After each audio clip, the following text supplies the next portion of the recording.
Bonjour et bienvenue à tous au rendez-vous du 13 de ce 10 mai 2023. Voici le sommaire. L'abbé Pascal Anator et Louis Vlavonou ont échangé à propos de la cérémonie d'ordination du nouvel évêque de Lokossa. Une délégation du Conseil national de transition de la Guinée a aussi échangé avec le président de l'Assemblée nationale en début de semaine. Le point des audiences à l'hémicycle dans ce journal.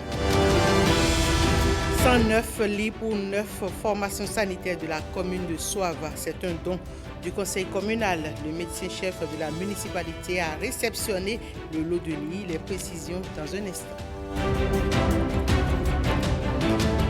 L'essence de l'Association pour le développement économique, social et culturel des ressortissants Lokpa et Nago de Aoro dans la commune de Basila. La Fondation Paul Dabou a dirigé le congrès.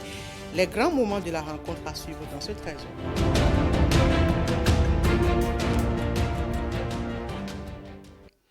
Direction Porto Novo, la direction de la Questu et celle de l'unité d'analyse, de contrôle et d'évaluation du budget de l'État change de main. Bienvenue Yahi, ex-directeur de l'UNACEP, est celui qui prend désormais les commandes de la Questu. Il cède au même moment son poste à Simplice Quenom. Les deux directeurs se sont échangés les bâtons de commandement à la faveur d'une cérémonie qui s'est déroulée ce lundi devant le personnel parlementaire. Reportage. C'est à une permutation de postes qu'a assisté le personnel parlementaire à travers l'événement de ce jour. Deux décisions signées du président de l'Assemblée nationale, l'une qui fait de Bienvenu Yahi le nouveau directeur de la Questure et l'autre décision faisant de Simplice Quenom le nouveau directeur de l'unité d'analyse, de contrôle et d'évaluation du budget de l'État. Un jeu de chaises musicales qui vient comme pour confirmer leur talent à la tête de deux structures piliers de l'Assemblée nationale. Pour ma part, je prends à présent le témoin de vos mains pour poursuivre sous l'impulsion du président de l'Assemblée nationale les missions d'élaboration et d'exécution du budget de l'Assemblée nationale, de gestion de la carrière administrative et de la formation du personnel parlementaire, de gestion des dossiers individuels des députés et du personnel, de gestion du patrimoine non financier de l'institution, de gestion des autres compartiments de la logistique dont la communauté parlementaire a besoin pour l'atteinte de ses objectifs et pour son rayonnement. Chers collaborateurs, nous avons travaillé ensemble et vécu des moments de joie, mais également de peine. Je sais que cela n'a pas été facile, mais grâce au sens de responsabilité des uns et des autres, nous avons pu transcender nos états d'âme et nous concentrer sur l'essentiel. Le président de l'Assemblée nationale, en faisant les permutations à laquelle nous assistons, il sait sur qui il doit compter pour rendre encore notre administration parlementaire plus performante, qu'il espère que les résultats que le peuple attend de notre Assemblée soient atteints. Pour avoir mérité à nouveau la confiance du président de l'Assemblée nationale, les deux directeurs sont appelés à démontrer une fois encore leur savoir-faire dans une administration parlementaire en pleine mutation. L'abbé Pascal Anator, président du comité d'organisation épiscopale du nouvel évêque de Lokossa, était au cabinet du président de l'Assemblée nationale ce lundi. Les différents aspects de l'organisation de cette ordination prévue pour le samedi 13 mai prochain à la cathédrale Saint-Pierre-Claver de Lokossa étaient au menu des échanges. Un peu plus tôt, ce même lundi, une délégation du Conseil national de transition de la Guinée a été aussi reçue en audience par le président Louis Vlavonou. En séjour au Bénin, la délégation guinéenne est venue s'inspirer de l'expérience parlementaire béninoise. Écoutons les deux autres à leur sortie de l'audience.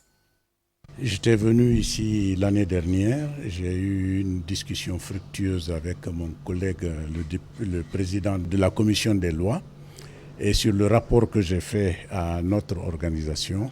Le président du CNT a décidé que nous revenions pour approfondir les discussions sur la moisson que j'avais faite de l'expérience parlementaire béninoise pour essayer soit de dupliquer, soit de nous inspirer de ce que le Bénin a pu capitaliser. Nous venons pour enrichir notre position puisque nous sommes dans le processus d'élaboration d'une nouvelle constitution qui doit mettre fin à deux choses. Premièrement, le vide juridique créé par les anciennes constitutions. Deuxièmement, le vide juridique créé par la transition qui ambitionne de faire une refondation de l'État sur la base de certaines rectifications institutionnelles.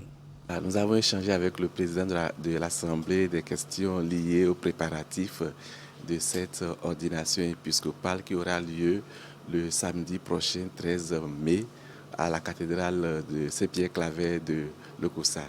Le président a été très attentif, il nous a écoutés, il a partagé, il a reçu la démarche et nous avons vu déterminé à accompagner cette cérémonie religieuse qui aura lieu dans le diocèse de Lokossa le samedi prochain. Les formations sanitaires de la commune de Soava ont été dotées de lits et de matelas. C'est l'œuvre du conseil communal qui a à sa tête un nouveau maire. À la cérémonie de remise officielle au médecin-chef de la municipalité, Patrick Diossou et Alexis Sebouemon, dont voici le reportage. Soava, on y va, dira le touriste entrant dans l'enceinte de l'hôtel de ville, où des matelas et lits rejoindront bientôt femmes enceintes et autres hôtes des centres hospitaliers de cette localité. C'est l'un des premiers gestes du nouvel édile de la municipalité, avec son conseil communal. Au nom du directeur départemental, du médecin coordonnateur, nous vous disons merci et nous vous promettons de faire bon usage. En tant que présidente des affaires sociales, nous ne pouvons que remercier le chef de l'État qui, à travers le fonds Covid 2022, nous a permis d'avoir ces lits et ces matelas. Nouveau maire, nouvelle ère, nouveau savoir-faire pour conduire la barque communale jusqu'à accoster sur la terre promise où il fera bon vivre pour chacun et pour tous. De quoi crier en avant, Soava. Célébration de la Journée mondiale de lutte contre le paludisme. C'est la commune de Savalou qui a été choisie cette année pour abriter les manifestations officielles. Et le thème retenu pour cette 6e édition est « Il est temps de parvenir à 0 cas de paludisme, investir, innover, mettre en œuvre ». Fin de citation. Les festivités ont drainé à Savalou la foule des grands jours, comme on peut le constater Renaud Akakbo et Giscard Akouvi. Ministre de la Santé, partenaires techniques et financiers et têtes couronnées, ils étaient tous présents à Savalou pour ces festivités qui marquent la 16e édition de la Journée mondiale de lutte contre le paludisme.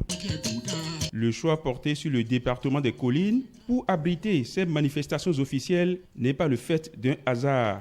Le paludisme est ici la première cause de consultation et d'hospitalisation dans les formations sanitaires. Et pour les acteurs locaux, il est temps de s'engager pour promouvoir les bonnes pratiques. Il urge donc, pour l'instinct de survie collective, que des actions fortes et collégiales soient engagées pour endiguer définitivement ce mal qui n'a fait que trop durer sévit dans notre pays. Au Bénin, plus de 2000 décès sont enregistrés chaque année depuis 2019 à cause de cette maladie. L'ambition de notre pays, c'est d'éliminer le paludisme d'ici à 2030. Et dans cette croisade, le Bénin peut compter sur des partenaires techniques et financiers au nombre desquels l'USAID. Je suis ici pour dire, au nom du gouvernement des États-Unis et du peuple américain, que nous pouvons tous jouer un rôle dans la lutte contre cette maladie. La célébration de l'édition 2023 de la Journée mondiale de lutte contre le paludisme est aussi l'occasion pour le Bénin de mettre en exergue les actions déployées pour réduire l'incidence du mal paludéen. Pour faire face aux défis de la lutte contre cette maladie, plusieurs interventions à haut impact ont été mises en œuvre. La campagne de distribution gratuite de moustiquaires imprégnés d'insecticides à longue durée d'action, l'intensification du traitement préventif intermittent chez la femme enceinte et son extension bientôt chez le nourrisson, et le déploiement intensif des moyens diagnostiques à tous les niveaux de la pyramide sanitaire. Une quinzaine de mobilisations sociales est annoncée pour davantage sensibiliser les populations des collines à la lutte collective contre le paludisme. Les jeunes du Koufo ont présenté lundi dernier un plaidoyer aux membres de la conférence départementale pour leur engagement en faveur du droit à la santé sexuelle et reproductive. L'initiative bénéficie de l'appui de la préfecture du Koufo et du projet Michité de mobilisation sociale et politique pour un environnement favorable à une contraception de qualité adaptée aux besoins des jeunes. Le point avec Évariste Zomorou et Abdoulaye Mouni Yakoubou. Les membres de la conférence administrative du Koufo s'informent mieux sur les droits sexuels et reproductifs des jeunes et adolescents. Ces jeunes les encouragent à prendre en compte ces questions de santé sexuelle et reproductive dans leur plan d'action avec la mise en place des services adaptés aux besoins. Ce projet contribue à un changement de comportement au niveau de toutes les couches pour faciliter l'accès des jeunes à tout ce qui est services de santé, services et droits à la santé sexuelle. Nous vous invitons à passer des actes qui garantissent que chaque adolescent, adolescente et jeune du Koufo reçoivent une éducation sexuelle complète et adaptée à l'âge. Nous venons de recevoir votre plaidoyer. Nous ferons en sorte que le combat qui a démarré depuis puisse être mené avec plus de force, avec insistance, pour que nos jeunes, nos adolescents soient protégés afin de constituer un grand vivier pour demain. Les jeunes sont rassurés sur la protection contre les agressions sexuelles, le mariage forcé et toute autre forme de violence dans le Koufo.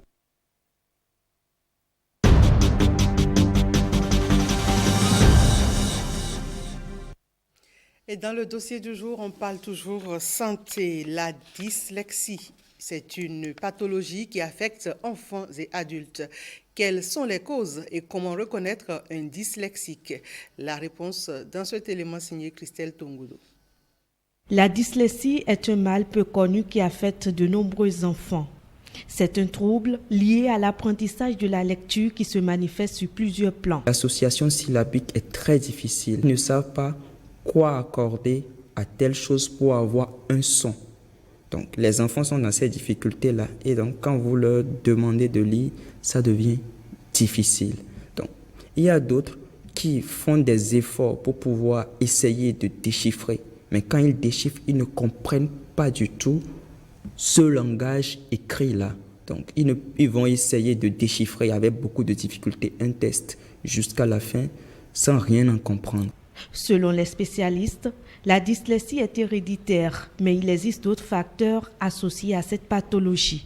Puisque c'est lié à l'apprentissage, ça peut d'abord partir des erreurs pédagogiques.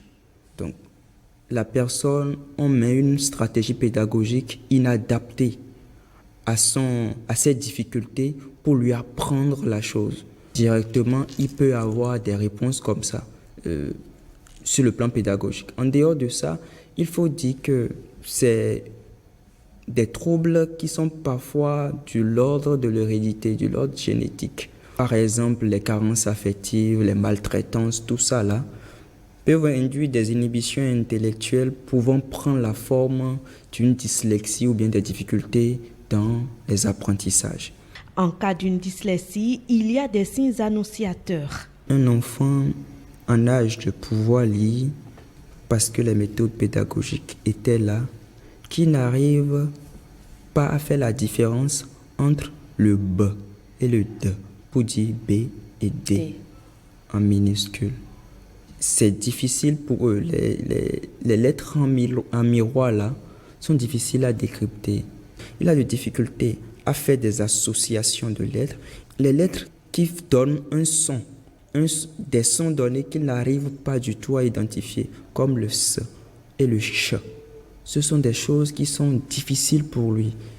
À partir de ce moment-là, nous sommes interpellés. Voilà, quand on arrive à prendre un peu de recul, on commence à voir ces petites difficultés-là chez l'enfant. On comprend donc, il est dans des difficultés qu'on arrive à déceler. Le dyslexique l'est à vie, mais grâce à une méthode pédagogique appropriée, la difficulté s'atténue considérablement.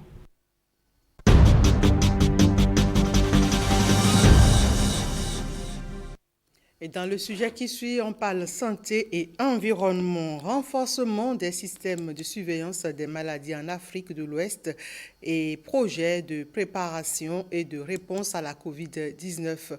Deux projets financés par la Banque mondiale et mis en œuvre par le CNLSTP qui ont des impacts sur l'environnement. Et pour atténuer ces impacts, un reboisement a eu lieu à Wedo dans la commune d'Abomey-Calavi hier 9 mai. Jean-Claude James, Daniel Ada pour le point.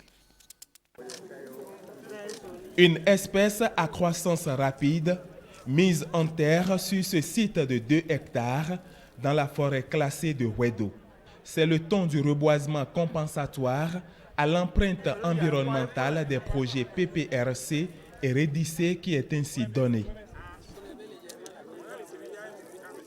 Plantons pour la santé, c'est le slogan choisi par ces deux projets. Certaines activités de renforcement du système de santé réalisées, notamment les travaux de construction de magasins, l'installation de 6 chambres froides dans 6 départements du Bénin, l'installation des incinérateurs, mais surtout, Monsieur le maire, l'accompagnement du projet pour l'incinération de tous les déchets. Ces diverses activités ont un impact sur l'environnement et interpellent donc la responsabilité sociale de ces deux projets.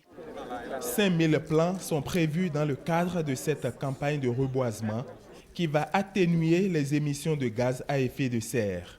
Le soutien des différentes parties prenantes est total. Cette activité fort simple réunit tout le monde, surtout les populations, les communautés, et note l'engagement surtout de la Banque mondiale à pouvoir accompagner le Bénin dans toute activité qui permettra donc de préserver l'environnement. Préservant l'environnement préserve aussi donc la santé de la population. Il est dit que d'ici 2030 à 2050, on pourrait avoir plus de 250 000 décès liés au changement climatique.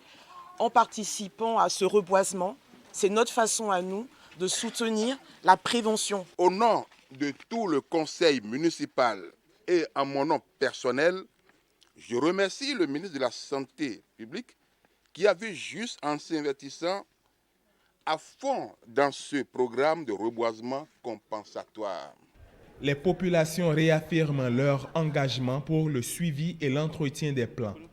Pendant ce temps, l'équipe de REDIC et du PPRC met le cap sur les formations sanitaires pour la sensibilisation des acteurs du système de santé aux gestes de préservation de l'environnement. Ouverture ce mardi à Cotonou des travaux de la conférence permanente des chambres consulaires africaines et francophones. Plus de 130 chambres consulaires et organisations intermédiaires de 32 pays se réunissent pour 4 jours. Ils partagent tous le souhait de renforcer le secteur privé et les échanges entre les acteurs économiques et les partenaires techniques et financiers de l'aide au développement. L'événement est couplé avec la 47e Assemblée générale de la CPCCAF et son 50e anniversaire. Koudou Sablaï et Ramatou Lawani pour le reportage. Les journées économiques des cinquantenaires de la CPCCAF soient un anniversaire programmé et une rencontre d'affaires entre membres de la conférence permanente des chambres consulaires africaines, CPCCAF. 2 événements majeurs qui focalisent l'attention de ces acteurs du monde des affaires à Cotonou. Ces journées économiques sont l'occasion pour l'ensemble des participants d'avoir à la fois, d'abord, un panorama exhaustif de l'économie béninoise. Ensuite, de connaître la stratégie nationale de développement de Bénin et ses secteurs prioritaires en termes d'opportunités d'investissement. Et enfin, d'être informé sur les incitations prévues par la réglementation pour attirer les investisseurs étrangers dans ce pays. Le Bénin inspire par son engagement sur le chemin des réformes et de la croissance durable. Nous avons voulu d'une chambre de commerce et d'industrie en phase avec la vision et les orientations politiques et économiques du gouvernement. Et c'est la raison pour laquelle la chambre de commerce et d'industrie du Bénin a fait l'objet d'une réforme organisationnelle profonde qui lui a conféré le statut de centres de services des opérateurs économiques avec des objectifs clairs à atteindre. Les chambres consulaires sont en amont et en aval des choix stratégiques de développement et constituent un partenaire idéal pour les pouvoirs publics dans l'atteinte des objectifs de développement. Aussi, les journées économiques programmées dans le cadre de la 47e Assemblée générale de la PCCAF devront-elles constituer le volet partenariat économique du réseau pour tirer profit individuellement et collectivement des opportunités d'affaires disponibles, mais également pour mener des réflexions sur le positionnement des chambres consulaires pour les 50 prochaines années. Cotonou offre l'occasion aux membres de la CPCCAF de mieux comprendre les enjeux économiques du Bénin et au-delà de renforcer le dialogue entre membres de ce vaste réseau économique international francophone fort de 32 pays. Et pour la première journée du travail, les participants à ces rencontres d'affaires francophones africaines en savent désormais un peu plus sur les réformes engagées par l'exécutif béninois pour favoriser l'épanouissement du secteur privé. Le ministre Abdoulaye Biotchane le leur a rappelé en précisant que le développement de l'économie ne peut se faire sans la contribution du secteur privé. Suivons un extrait de l'intervention du ministre du Développement et de la coopération et de la coordination de l'action gouvernementale. Le gouvernement est conscient de ce que le secteur privé a besoin d'un environnement favorable pour se déployer. Ainsi, depuis déjà 2016, nous avons initié et mis en œuvre un ensemble de réformes et d'investissements publics pour créer un cadre propice au développement de ce secteur. Ainsi, plus d'une cinquantaine de réformes et d'investissements lourds et structurants ont été mis en œuvre, avec le seul objectif de renforcer les capacités d'opération et d'exercice du secteur privé. Ces réformes et projets concernent les domaines du financement, de la facilitation des échanges, de l'accompagnement à la normalisation, de la simplification et de la dématérialisation des procédures, de la sécurisation des investissements, de la fiscalité, y compris de la mise à disposition de personnel, de l'énergie, de l'eau, des routes, des plateformes portuaires et aéroportuaires, et bien sûr des infrastructures marchandes et autres. Beaucoup parmi vous ici qui avaient besoin d'un visa pour venir à Cotonou l'ont eu en 5 minutes, au plus en 15 minutes, de leur appartement, de leur bureau, ou peut-être même dans la rue. C'est la digitalisation des visas qui a été en place depuis déjà plusieurs années ici. Hier encore, la Banque mondiale a publié son rapport sur la logistique. Et ce rapport classe le Bénin comme le premier pays de la logistique en Afrique de l'Ouest. Et ça montre aussi les résultats de ces différentes réformes dont je viens de parler. Une montée en puissance des programmes de filets sociaux, voilà ce qui va marquer le prochain triennal au plan budgétaire. Et c'est l'un des points pris en compte par le document de programmation budgétaire et économique pluriannuel 2024-2026. Il est adopté par le Conseil des ministres en sa session hebdomadaire du 3 mai dernier. Génial Afouda Moussi Agboka nous donne plus d'éléments de clarification sur le dit document. Le document de programmation budgétaire et économique pluriannuel 2024-2026 est une disposition instituée par la loi organique 2013-14 du 27 septembre 2013 relative aux lois de finances. Ce document sert de support aux débats d'orientation budgétaire qui doivent se tenir au plus tard le 30 juin de chaque année. La version 2024-2026 du document présente, au plan macroéconomique, la trajectoire d'une économie résiliente qui se remet des effets de la pandémie de la COVID-19 pour renouer avec une croissance soutenue, en dépit du contexte particulier marqué par la poursuite de la crise russo-ukrainienne. Cette résilience résulte principalement des actions mises en œuvre par le gouvernement depuis 2016 en vue de la transformation structurelle de l'économie béninoise. S'agissant de la gestion des finances publiques, il met en exergue les efforts d'assainissement des comptes publics et de consolidation budgétaire enregistrés au cours des 3 dernières années. Il montre également Les progrès notés relativement à la situation financière des établissements publics, des collectivités locales et des organismes de sécurité sociale grâce aux actions du gouvernement.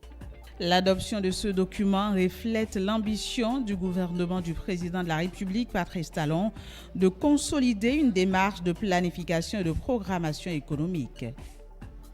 Le prochain triennal sera fortement marqué au plan budgétaire par la montée en puissance des programmes de filets sociaux, dont l'objectif est de réduire significativement l'impact de la crise économique mondiale et d'être un moyen adapté et innovant pour s'attaquer durablement à la pauvreté.